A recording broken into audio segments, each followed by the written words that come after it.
அரசு நிகழ்ச்சியில் கலந்து கொள்வதற்காக பிரதமர் வந்திருந்தாலும் பிரதமரை சந்தித்திருப்பது அதிமுக பொதுச் செயலாளர் கூட்டணி கட்சி தலைவர் திரு ஜி கே வாசன் உள்ளிட்டோர்லாம்.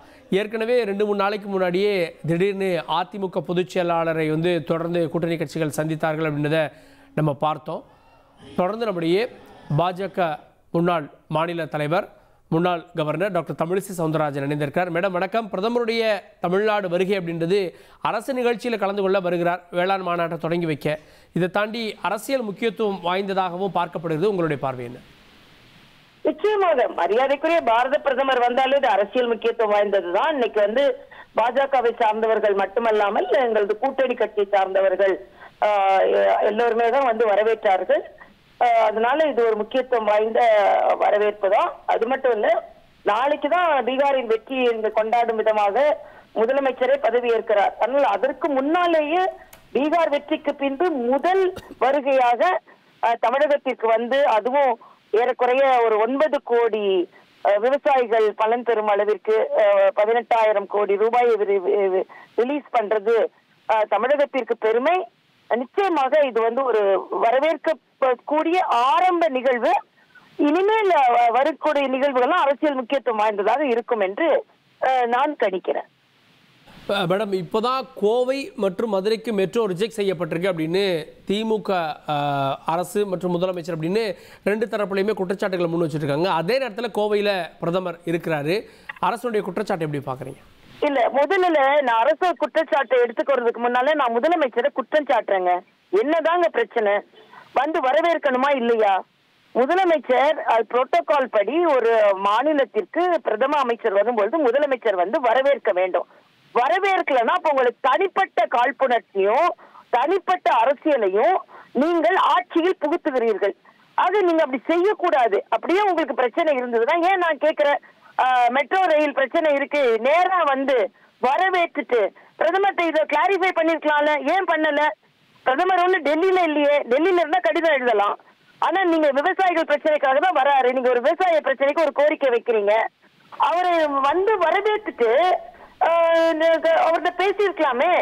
வெள்ளக்கோவில் சாமிநாதன் அரசின் சார்பா வரவேற்க வந்திருக்காரு. இல்ல, அப்ப வெள்ளக்கோவில் சாமிநாதனும் முதலமைச்சரும் ஒன்னா நான் கேட்கிறேன். முதலமைச்சர் வெளியூர்ல இருந்தா பரவாயில்ல, வெளிநாட்டுல இருந்தா பரவாயில்ல, புரோட்டோகால் படி யாரோ ஒருத்தவங்க வரணும். அது வராங்க, அது ஒண்ணும் பெருமை கிடையாது. நான் என்ன கேட்கிறேன், நான் ஒன்னே ஒரு கேள்விதான் கேட்கிறேன். யூபி அரசாங்கத்துல இருந்தாங்க, 5 அமைச்சர்கள் இருந்தாங்க. எத்தனை மெட்ரோ கொண்டு வந்தாங்க? எத்தனை? இன்னைக்கு நிராகரித்ததனால் மெட்ரோ கொண்டு வரலன்னு சொல்றாரு. வந்தே பாரத் தமிழ்நாட்டுக்கு தான் அதிகம் கொடுக்கப்பட்டிருக்கிறது. அந்த வந்தே பாரத்ல பயணம் செய்வதும் நாம தான், மெட்ரோல பயணம் செய்வதும் நாம தான். பட்டியலிட்ட சொல்லுங்க. ஏன்னா மெட்ரோ இன்னைக்குதான் வந்திருக்கா? மெட்ரோ இந்த யூபி அரசாங்கத்துல எத்தனை மெட்ரோக்கு அவங்க முயற்சி செய்தாங்க? எத்தனை விமான நிலையம் விரிவாக்கப்பட்டது? எத்தனை போர்ட் விரிவாக்கப்பட்டது? எல்லாமே பாஜக அரசாங்கத்துல நடந்து கொண்டிருக்கிறது.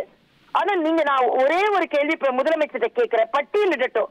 நான் என்டிஏல தமிழ்நாட்டுக்கு விரிவாக்கத்தையும் முதலீடையும் நான் பட்டியலிடுறேன். யூபி அரசாங்கத்துல என்னெல்லாம் செஞ்சாங்கன்னு பட்டியலிடட்டும் சொல்றேன். 11 மெடிக்கல் காலேஜ்ல ஆரம்பிச்சு திருநெல்வேலி மதுரை மெடிக்கல் காலேஜ் விரிவாக்கத்துல இருந்து எல்லாமே பிஜேபி அரசாங்கத்துல தான் கொண்டிருக்குது. அப்ப இன்னைக்கு நீங்க இப்படி குற்றம் சொல்லி கொண்டிருக்கிறவங்க தமிழகத்துல நீங்க என்ன செஞ்சீங்க? மத்திய அரசுல இருக்கும்போது எதுவுமே செய்யல. தமிழகம் பிஜேபியை நிராகரித்ததுனால இதை கொடுக்கலன்னு எவ்வளவு மோசமான மன உணர்வோடு முதலமைச்சர் பேசுறாரு. அப்புறம் பிரதமர் தமிழ்நாட்டுக்கு வர்றாரு. ஏன் தமிழ்நாட்டுல உள்ள நிகழ்ச்சிகளை கலந்து கொள்கிறார்? ஏன் தமிழ்நாட்டில் உள்ள விரிவாக்க நிகழ்ச்சி? நான் கேட்கிறேன், ராமேஸ்வரத்துல பாம்பன் பாலம் தமிழ்நாட்டுக்குள்ள இருக்கா இல்லையா? அப்ப ராமேஸ்வரத்தை பிஜேபி ஓட்டு போட்டாங்களா? இது மிக மிக மோசமான சூழ்நிலையில திமுகவின் மனப்பாங்கு போய் கொண்டிருக்கிறது என்பது வேதனை, வருத்தம். ஓகே, இப்போ கூட்டணி விவகாரங்களுக்கு கூட்டணி விரிவுபடுத்துவதற்கான சாத்தியக்கூறுகள் உருவாயிருக்கா? பீகார் வெற்றி கூட்டணி ஸ்ட்ராங்கா இருக்கணும்னு என்டிஏ உணர்த்துதா? நிச்சயமா அது எல்லாருக்கும் தான் ஒரு பாடம். எல்லாருமே ஒற்றுமையா இருந்தாதான் நம்ம பிஜேபி அங்க பீகார்ல வெற்றி கொள்ள முடிஞ்சது. அதனால உதிரியா இல்லாம எல்லாம் உறுதியா இருக்கணும். அதனால இன்னைக்கு திமுகவை எதிர்க்கின்ற கட்சிகளுக்கும் இது ஒரு லெசனை சொல்லி கொடுக்குது. நம்ம எல்லாம் பிரிஞ்சிருந்தா திமுகவை வெற்றி கொள்ள முடியாது. திமுக வெற்றி கொள்ளனா எல்லாரும் சேர்ந்து இருக்கணும். ஒன்று. இன்னொன்று, திராவிட முன்னேற்ற கழகமும் ஏதோ தேசிய ஜனநாயக கூட்டணிய சீக்கிரம் வெற்றி கொள்ள முடியாது. ஏன்னா தேசிய ஜனநாயக கூட்டணியின் வெற்றியின் பங்குல மத்திய அரசின் நல்ல திட்டங்களும் இருக்கு, மத்திய அரசின் சாதனைகளும் இருக்கு. அதனால நிச்சயமாக தமிழகத்தில் கூட இந்த வெற்றி வருவதற்கு வாய்ப்பு இருக்கிறது. கூட்டணி பற்றி நிச்சயமாக பேச்சுவார்த்தைகள் நடைபெறும். இன்னைக்கு வெறும் வரவேற்பு நிகழ்ச்சி தான். இதுல எப்பவுமே பிஜேபி காரங்க தான் கலந்து கொள்வோம். இதுல கூட்டணி தலைவர்கள் கலந்து கொண்டது மகிழ்ச்சி. இது வருங்கால 2026க்கான ஒரு ஆரம்பமா இருக்குது. இந்த ஆரம்பம் நிச்சயமாக ஒரு வெற்றியை நோக்கிய ஒரு நகர்வா தான் இருக்கும். பீகாருடைய ஃபேக்டர்ஸ் வேற, தமிழ்நாட்டுடைய ஃபேக்டர்ஸ் வேற. இப்போ பீகாருடைய வெற்றி தமிழ்நாட்டிலையும் எதிரொலிக்குன்னு பிரதமர் சொல்றாரு. எந்த அடிப்படையில் மேடம்? இல்ல, ஃபேக்டர் வேற நமக்கு தெரியுது, பிரதமருக்கு தெரியாதா? என்னன்னா நாங்க என்ன சொல்றோம்னா, மத்திய அரசின் நல்ல திட்டங்கள் நிச்சயமா மக்கள்கிட்ட எடுபட ஆரம்பித்திருக்கிறது. தமிழ்நாட்டுல இப்ப இதே கோவையில கருப்பு கொடி காமிக்கிறாங்களே, நான் கேக்குறேன், இந்த கோவை விமான நிலையத்துக்கு பக்கத்துல தானே ஒரு மாணவி பாலியல் பலாத்காரம் செய்யப்பட்டாங்க. அப்ப கருப்பு கொடி யாருக்கு காமிக்கணும்? அது ஒரு பேட் கவர்னன்ஸ், ஒரு மோசமான ஆட்சி தமிழ்நாட்டில் நடந்து கொண்டிருக்கிறது. அந்த நம்பிக்கையிலும் மத்தியில் நல்லாட்சி நடந்து கொண்டிருக்கிறது என்ற நம்பிக்கையிலும் பிரதமர் நிச்சயமாக அந்த நம்பிக்கையை வெளிப்படுத்துகிறார். பீகார் வேற, தமிழ்நாடு வேறதான். ஆனா மதுவிலக்கு கொண்டு வந்ததுனால அங்க மக்கள் அதிகமா வாக்களிச்சாங்க. மது இருக்கிறதுனால இந்த பாலியல் பலாத்காரங்கள் அதிகமா இருக்குது. அதனால மக்கள் இந்த ஆட்சியை தூக்கி வீச வேண்டும் என்று நினைக்கிறார்கள். அதே நேரத்தில் நாங்க பலமான கூட்டணி அமைத்துக் கொண்டிருக்கிறோம். அதனால வெற்றி பெறுவோம். மேடம், இப்போ சென்னையில் நீங்கள் நாடாளுமன்ற தேர்தல் நிற்கிறப்போ பிரதமரே ரோட் ஷோவில் கலந்து கொண்டார் அப்படின்றத நம்ம பார்க்குறோம். அதே போல் கோவைக்கும் முக்கியத்துவம் கொடுத்தார், கோவையில் ரோட் ஷோவில் கலந்து கொண்டார். இப்போ இந்த மாதிரியான இடங்கள் பாஜகவுடைய ஸ்ட்ராங்காக மாறிட்டு இருக்கு அப்படின்னு பார்க்கணுமா? இல்ல, ஆக்சுவலா நிச்சயமா பாஜக நாங்க 18% ஓட்டு எடுத்து நாங்க நிரூபிச்சிருக்கிறோம். 11% தனியா எங்களோட ஓட்டு சதவீதம் இருக்கு. அப்ப அந்த சதவீதமும் அதிமுகவும் இன்னைக்கு இருக்கிற சூழ்நிலை எல்லாம் சேர்ந்து நிச்சயமா என்டிஏக்கு வெற்றி வாய்ப்பை தரும்.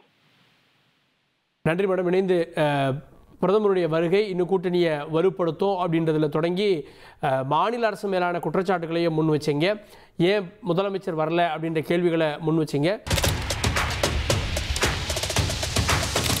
அதிமுக்கிய விவரங்களை அனைவருக்கும் புரிய வைக்கும் பாட்காஸ்ட். பொருளாதாரத்தை பல ட்ரில்லியன் ஆயுதங்களை கொள்முதல் செய்கிறது, சம்பவங்களை தேடி களத்திற்கே உங்களை அழைத்து செல்லும் ஸ்பாட்லைட். அங்க இருக்கக்கூடிய கள விவரங்கள் என்ன? கடந்த 5 வருஷமாவே சார் எனக்கு ரொம்ப பிடிக்கும் அவர் வர்றதுக்காக. எங்களுடைய நியாயமான கோரிக்கை. Even at the cost of stopping. பார்வையாளர்களையும் செய்திக்குள் பங்கெடுக்க செய்யும் மக்கள் குரல். 50 ரூபாய் எங்களுக்கு தண்ணிக்கு ஒரு தீர்வே இல்லங்க 10 வருஷமா. எங்களுக்கு சரியான ஒரு விடிவு கிடைக்கவில்லை. 60,000 ஏக்கருக்கு தான் கேக்குறோம், பிச்சை கேக்குறாங்க.